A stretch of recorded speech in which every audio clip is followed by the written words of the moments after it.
जो सरफराज अहमद वाला फैसला हो रहा है कि उनको टेस्ट टीम का हेड कोच बनाने का फैसला किया जा रहा है। आप के बाद ये जो कुर्सी है ये खाली थी और अब कहा जा रहा है कि सरफराज अहमद इस कुर्सी पर आ सकते हैं। एक तो इस डिसीजन को आप कैसे देख रहे हैं? देखिए अभी तक तो पीसीबी से कोई जो है ना ऑफिशियल अनाउंसमेंट नहीं आई। अगर सरफराज को बनाते हैं तो अगर उनको बनाना है तो फिर जाहिर सी बात है कि उनको थोड़ा टाइम भी देना पड़ेगा। और दूसरी बात यह है कि सरफराज ने कप्तानी की हुई है, जाहिर सी बात है कोचिंग में उनका कोई इतना खास एक्सपीरियंस नहीं है, अभी क्रिकेट खेल रहे थे तो वही बात हो गई कि आप उनको लेके आ रहे हैं, उनका काफी ज्यादा एक्सपीरियंस है कप्तानी में। तो वही चीज आगे के ऑफिशियल जो है ना आपका जो कोच है वो फिर उसके पास एक्सपीरियंस नहीं है कोचिंग का। आप उस बेस पे ला रहे हैं कि जी वो कप्तान अच्छे थे और कोच बनेंगे, ठीक है। तो लेट्स सी कि हाउ इट गोज। अगर उनको ही बनाना है ठीक है, वहाँ पे पाकिस्तानी हैं, वहाँ पे रहते हैं, कल्चर को समझते हैं और सारी चीजें, फिर उनको पूरा मौका देना चाहिए। बिल्कुल सही है, लेकिन सरफराज के बारे में अभी तक जो खबर आ रही है सब तनकीद भी कर रहे हैं कि उनका कोई तजुर्बा नहीं है। अगर कोई ना तजुर्बेकार को आप लेके आते हैं फिर आप एक नया एक्सपेरिमेंट करने जा रहे हैं, और दूसरा जो लड़के जिनकी आपने कोचिंग करनी है उनके साथ आपने क्रिकेट खेली हुई है, तो ये कैसे मामला आगे बढ़ेगा? अब देखें यही सारी चीजें हैं कि बोर्ड को सोचना चाहिए, ठीक है। सैफी अपनी कप्तानी में भी इन लड़कों के साथ खेले हैं, काफी सारे लड़के हैं इनके साथ खेले हैं और सारा कुछ है। तो आई थिंक कि अब देखें क्रिकेट बोर्ड का डिसीजन है, मैं उसको अब क्या कह सकता हूँ, ठीक है। अब उन्होंने सोच समझ किया होगा, लेकिन मुझे ये लगता है कि ऐसे बंदे को आपको कोच नहीं बनाना चाहिए जिसने रिसेंटली इन प्लेयरों के साथ क्रिकेट खेली हुई हो। उसमें फिर वही बात हो सकती है, किसी के साथ उनके ताल्लुकात अच्छे होंगे, किसी के साथ नहीं होंगे। तो ये सारी चीजों का होता है। जैसे उन्हें अंडर 19 में लगाया था तो वो एक गैप था बिटवीन उनके और जो अंडर 19 वाले प्लेयर हैं, वो तरीकाकार ठीक है। अब देखते हैं कि इसमें कैसा होता है। आप देखें फाइनल डिसीजन होता है तो फिर देखते हैं किस तरफ चीजें जाती हैं। तो फिर आप वही चीज कर रहे हैं, फिर आप वही चीजें कर रहे हैं। पहले आपने यही कहा कि टेस्ट चैंपियनशिप जो है ना वो इम्पोर्टेंट थी आपके लिए। आप घर में साउथ अफ्रीका के साथ आपने सीरीज ड्रॉ की है, उसके बाद आपके पास चांस है, अभी भी आपके पास घर में जो है 4 टेस्ट मैचेस होने हैं। इसके बाद आपने बांग्लादेश जाना है, वहां आप उनको पकड़ सकते हैं। तो ये टेस्ट चैंपियनशिप आप जो है ना अच्छे ऊपर जा सकते हैं कि इसका फाइनल खेल सकते हैं और फाइनल भी जीत सकते हैं, जैसी सिचुएशन है आपकी जो आपकी, क्योंकि टेस्ट टीम एक ऐसी टीम है जो आपकी सेटल है। अब लेट्स सी कि अगर ये नए कोच को लेके आते हैं फिर उसके बाद जो है ना आगे टीम देखते हैं कैसी बनती है, फिर वही मसले मसाइल शुरू हो जाएंगे। और वैसे आप कैसे देख रहे हैं? बहरहाल I am happy for Saifi कि अगर सैफी उनके कोच बनते हैं, I am happy for Saifi. लेकिन जाहिर है हर किसी का अपना अपना एक ओपिनियन है। वैसे आपका इस पर क्या ओपिनियन है? सरफराज अहमद को अगर कोच लाया जाए? देखिए सरफराज भाई ऑब्वियसली उन्होंने खिदमात तो हैं, पाकिस्तान को सर्व भी किया। वैसे कैप्टन इनके बहुत से लड़के जो उनसे सरफराज भाई की कप्तानी में खेले भी हैं, ग्रूम भी हुए हैं। आप अंडर 19 स्ट्रक्चर की बात करें, जिस तरीके से उन्होंने एशिया कप के अंदर पाकिस्तान को लेके चले, लेकिन मसला ये आ जाता है कि सैम्पल साइज इतना बड़ा है नहीं। उनका कोचिंग के एक्सपीरियंस से बात करूँ, कप्तान तो पाकिस्तान टीम के वो रहे हैं और आप उनको कोचिंग दे रहे हैं, वो भी टेस्ट टीम की। जब test championship on the line है, ये आसान चीज़ होने वाली नहीं है। क्योंकि एक अगर मैं गलत नहीं, शायद पाकिस्तान ने सबसे ज़्यादा टेस्ट मैचेस खेले हैं कंपेयर टू डिफरेंट टीम्स इस कैलेंडर ईयर की बात मैं कर रहा हूँ। तो आपके पास अच्छे चांसेस हैं कि आप टेस्ट चैंपियनशिप का मेज़ भी आप जीत सकते हो, तो वो एक प्रेशर भी ऊपर आपके होता है। फिर जब आप उनके सैम्पल साइज़ की बात करते हैं, मैं हमेशा ये जोर इधर हम सब देते रहे कि अंडर 19 स्ट्रक्चर जहाँ पर आपको एक बड़ा नाम चाहिए होता है, एक अच्छा नाम आपके पास मौजूद है, लेकिन उनको टाइम स्पैन चाहिए।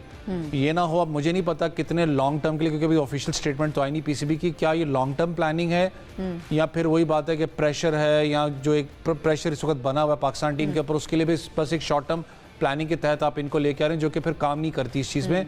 मैं हमेशा इस चीज़ के अंदर मेरा स्ट्रॉन्ग एक बिलीव ज़रूर है कि आपके पास एक प्रॉपर सर्टिफाइड और ख़ास करके एक बड़ा नाम कोच का होना चाहिए, जो कि आपका फॉरेन कोच हो, उसके साथ आपका पाकिस्तान का कोच होना चाहिए, ताकि वो जो एक लाइजॉन और खास करके जो ब्रिज होता है वो बड़ा अच्छा बन सके। क्योंकि सबसे बड़ा जो इशू एक होता है, खास करके ऐसा हेड कोच, अजहर भाई इस पे ज़्यादा कमेंट कर सकते हैं, ज़्यादा जो हेड कोच जो बाहर से आता है उसके ऊपर सबसे बड़ा जो एक इशू उसका क्या होता है, जो ट्रांसपेरेंसी होती है। जब आपके डोमेस्टिक स्ट्रक्चर की लेयर्स बनी हुई हैं, उसमें जो ट्रांसपेरेंसी ऊपर तक आती है उसको वो ट्रांसपेरेंसी चाहिए होती है, जो कि कहीं ना कहीं शायद मैं कहता हूँ कि अभी भी प्रॉपर ट्रांसपेरेंसी उसको नहीं मिलती कि लड़का कौन सा परफॉर्म कर रहा है, कौन सा नहीं कर रहा। उसके साथ एक प्रॉपर कोच होना चाहिए जिसको पाकिस्तान सेटअप का पता हो, जिसको पता हो कि पाकिस्तान डोमेस्टिक के अंदर टॉप परफॉर्मर्स कौन से हैं, तो ये बड़ा इंपॉर्टेंट होता है। लेकिन लेट्स सी जो भी स्टेटमेंट यहाँ पर आती है पाकिस्तान की तरफ से, लेकिन पाकिस्तान आई होप अल्लाह करे कि हम टेस्ट चैंपियनशिप वाला हम वापस फाइनल्स तक तो एटलीस्ट है, हमारे पास अच्छा चांस है इस वक्त जिस तरीके की हमने सीरीज़ खेलनी है, पाकिस्तान इसमें परफॉर्म कर सकता है। लेकिन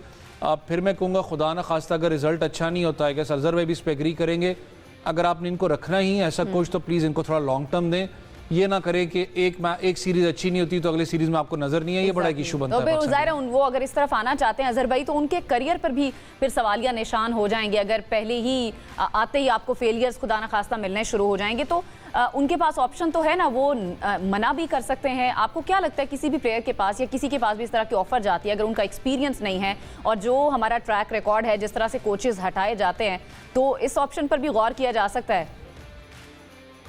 देखिए, जहाँ तक सैफी को मैं जानता हूँ, उन्होंने काफी सारे कोचेस के ना वर्ल्ड क्लास कोचेस के साथ काम किया हुआ है, उनके अंडर खेले हुए हैं। उसके बाद अभी रिसेंटली जब वो इधर थे लास्ट ईयर जो है ना, वॉटसन के साथ भी उन्होंने काम किया हुआ है, तो he has the ability to become a really good coach. मगर आपने उनको बनाना है, वो यही होता है कि अगर आप ऐसे बंदे को बनाना चाह रहे होते हैं, जैसे अवैस में बात की, तो एक प्रोफेशनल कोच के साथ उनको थोड़ा टाइम चाहिए होता है इंटरनेशनल में।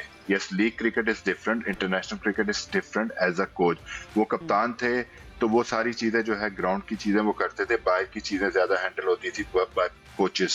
तो उसमें एबिलिटी और ये क्वालिटी तो है कि he become a very good coach. But ये है कि अगर आप उनको बना रहे हैं, जैसे आपने पहले पीछे किया था 2019 में जो आप हेड कोच लेके आए थे, उनका भी कोई एक्सपीरियंस नहीं था, तो उसमें फिर आपके मसले मसाइल हुए थे। अगर आपने सैफी को डिसाइड कर लिया है कि ये आपने उसको कोच बनाना है, तो फिर आप सैफी को ये पूरी टेस्ट चैंपियनशिप मिनिमम ये पूरी टेस्ट चैंपियनशिप दें और उसके बाद आगे भी फिर उन्हीं के साथ ही चलें, ठीक है। उसके बगैर अगर जब आप ये करेंगे कि 2 मैचेस हारने के बाद जब कुछ भी हो जाता है, अगर आप फिर यही बात करेंगे 4 में, तो नहीं हम कर सकते। जैसे आपको कल डॉक्टर नमान ने कहा था कि जो आपने इंट्रो करवाया है ये अगले साल भी यही चला लीजिएगा, तो अगर ऐसी चीज होगी तो फिर हम इम्प्रूवमेंट की तरफ नहीं जाएंगे। बिल्कुल सही है, बिल्कुल सही है। अच्छा जी, एक और जो चीज़ है, बांग्लादेश के खिलाफ जो स्क्वाड का ऐलान हुआ है अजहर भाई, 15 रुकनी स्क्वाड जिसमें बाबर आजम शामिल नहीं है, फ़खर ज़ाहिर इंजरी की वजह से शामिल नहीं है और शायद साइम अयूब भी इसमें शामिल नहीं है। कैसे देख रहे हैं आप ओवरऑल स्क्वाड को? देखिए, बाबर भी नहीं है, साइम भी नहीं है, तो आपने वही काम किया कि फिर आपने T20 की परफॉर्मेंस में वनडे से अब मुझे गालबन वनडे का स्क्वाड ही जा रहा है ना, ये T20 तो नहीं है, ठीक है, क्योंकि वो कोई पता नहीं अभी चेंज होके वो T20 हो गया। वनडे का स्क्वाड है जी, वनडे का स्क्वाड है ये। जी, इसीलिए मैंने इसीलिए क्वेश्चन किया था कि ये T20 तो नहीं है। मतलब आप कहने का मकसद है कि आपको अगर बाबर को आप वनडे में आप ये समझते हैं कि यार उसकी जगह नहीं बनती, तो फिर ये फिर आपकी ज्यादती है। मतलब अगर वो कह रहे हैं T20 में भी जगह नहीं बनती, वनडे में भी नहीं बनती, तो सिर्फ टेस्ट के लिए बाबर आजम होंगे? फिर सवाल तो ये है। नहीं, अभी आप देखें यार, मैं आपको यही कह रहा हूँ कि अगर आप T20 के परफॉर्मेंस से वनडे में से किसी को सिलेक्ट नहीं करते अनलेस के ये कुछ और रीजन है, तो दिस इज नॉट राइट।